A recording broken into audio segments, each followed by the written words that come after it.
அனைவருக்கும் வணக்கம்.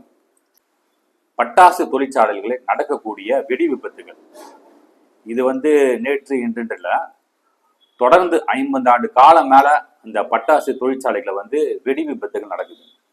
இதுல பாத்தீங்கன்னா குறைஞ்சபட்சம், அதாவது ஒரு ஆய்வறிக்கை சொல்லுது, ஆண்டுக்கு குறைஞ்சபட்சம் ஒரு 100 பேராச்சும் சாவுறாங்க இந்த வெடி விபத்துல. அது பாத்தீங்கன்னா ரொம்ப ஒரு மோசமான அந்த கோரமான சாவுகள் சொல்லுவோம். இப்படிதான், அதாவது அந்த தீயில கருகி சாகக்கூடிய ஒரு சூழ்நிலையில இருக்கு.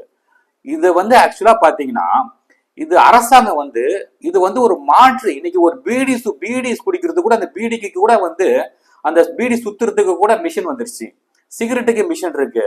ஒரு சின்ன ஒரு டப்பா, அந்த டப்பாவே மிஷினுக்கு தயாரிக்கிறாங்க. மிஷின்ல மூடி மூடுறதுக்கு இது எல்லாமே எங்கேயோ போயிடுச்சு. ஆக்சுவலா விஞ்ஞானம் பாத்தீங்கன்னா எங்கேயோ போயிடுச்சு. நம்ம எங்கேயோ அட்வான்ஸா இருக்கிறோம்.